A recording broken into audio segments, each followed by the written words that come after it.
you ever hear a story so disturbing that the people who lived through it tried to pretend it never happened? But the truth kept coming back anyway, because what happened on one southern plantation in the late 1800s was not just a scandal. It was something so shocking that an entire town was forced to witness the punishment with their own eyes. A respected plantation owner, a loyal wife who trusted him, and a secret inside his bedroom that was never meant to be discovered. But one night, a door opened at the wrong moment, and what she saw changed the fate of everyone on that property. Before we continue, make sure you like this video and subscribe to Night Archive, because the stories we uncover here are the ones history tried to hide.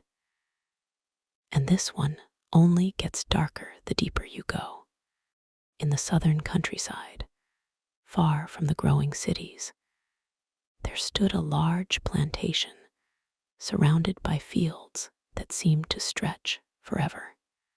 The land belonged to a man named Edward Whitmore, a plantation owner known in the town as strict, proud, and deeply respected.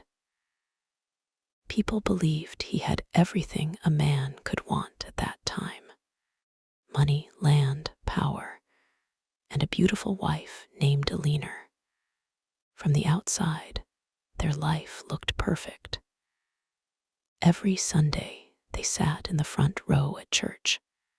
Every town meeting, Edward spoke like a man everyone trusted. And Eleanor, she was known as the quiet, polite wife who never caused trouble. But the people in that town also believed something else. They believed that no house with that much power inside it could stay peaceful forever. The Whitmore plantation was old, even for that time. The wooden floors creaked at night. The halls stayed cold even in summer, and the servants avoided certain parts of the house after dark. Some said the place felt wrong, like it was hiding something. At first, those rumors meant nothing, until the night Eleanor came home earlier than expected. Edward had told her he would be working late in his office near the fields. It was nothing unusual. He often stayed out late checking the land, the workers, or the accounts. But that evening, a storm started to roll in, and Eleanor decided to return to the house instead of staying in town. The sky was dark, the wind was strong, and the entire property felt strangely quiet. When she walked inside, she noticed something immediately. There were lights upstairs. Edward was supposed to be outside. At first, she thought nothing of it. Maybe he came back early. Maybe he forgot something. But as she walked toward the stairs, she heard voices. Low voices. More than one. That was the moment she stopped. In that house, after dark, the servants were never allowed upstairs without permission. Everyone knew that rule. Everyone followed it. But the voices were coming from the master bedroom.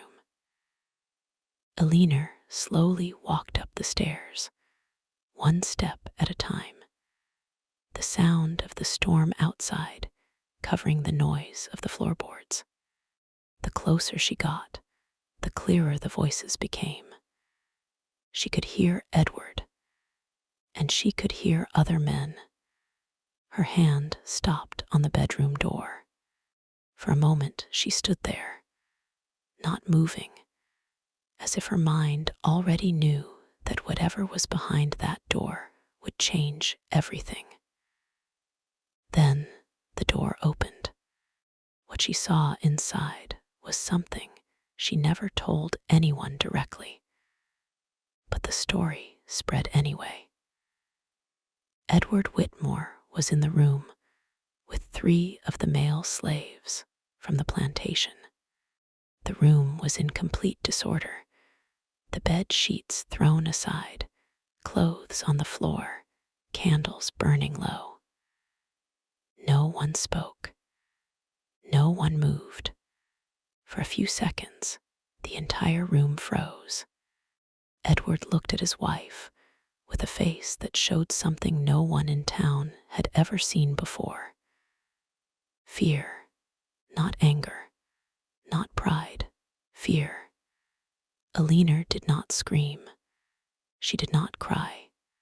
She simply turned around, walked out of the room, and went downstairs without saying a word. That silence scared Edward more than anything she could have said, because in that time, in that place, what she saw was not just shameful. It was something that could destroy his name, his power, and his life. The next morning, the town woke up to something no one expected. A message had been sent to the church, to the sheriff, and to every landowner in the area. Everyone was told to come to the Whitmore plantation before noon. No explanation. No reason given. People thought it was about land, or money, or maybe a dispute. No one imagined the truth. By midday, the yard in front of the plantation house was full of people. Men, women, workers, and even children stood there, confused and whispering to each other. Then the front door opened. Edward Whitmore walked outside, but he did not look like the man everyone knew. His face was pale. His hands were tied. Behind him stood Alina.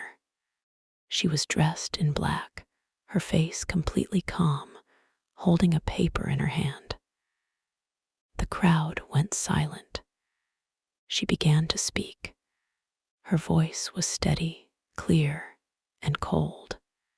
She told the town that her husband had broken the laws of the house, the laws of the land, and the laws of God. She did not describe everything she saw, but she said enough for everyone to understand. People in the crowd started whispering louder. Some looked shocked. Some looked angry. Some refused to believe it. But Alina continued. She said that what happened inside that bedroom had brought shame to the entire property, and that the punishment would not be hidden. It would be seen by everyone. Edward tried to speak. He tried to explain, but no one listened, because in that moment, the power he had his whole life was gone. The sheriff stepped forward. The town elders stood beside him, and right there, in front of the entire crowd, the punishment was carried out. No one ever agreed on every detail of what happened next. Some said he was beaten. Some said he was tied to the post in the yard for hours. Some said the humiliation was worse than anything physical. But everyone agreed on one thing. The whole town watched. No one left. No one looked away. And after that day, nothing on that plantation was ever the same again. Edward Whitmore never spoke in public after that. Within a year, the land was sold. The house stood empty for a long time, and the people in the town stopped talking about it, at least out loud. But stories have a way of surviving, even when people try to bury them. Old records mention the incident without details.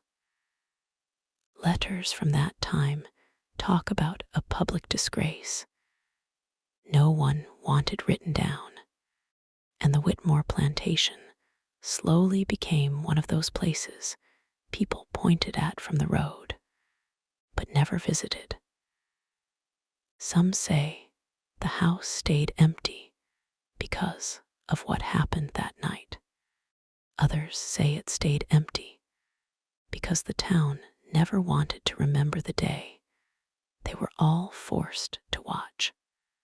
And even now, more than 100 years later, the story is still told in pieces, never fully, never clearly, like the truth itself is something people are still afraid to say out loud. Stories like this are exactly why Night Archive exists. Because history is not always written in books. Sometimes it survives in whispers, rumors, and things people tried to forget. If you made it this far, I want to know what you think. Do you believe the punishment was justified? Or do you think the town went too far that day? Write your opinion in the comments and share this video with someone who likes dark historical stories. And don't forget to subscribe to Night Archive, because the next story we uncover might be even more disturbing than this one.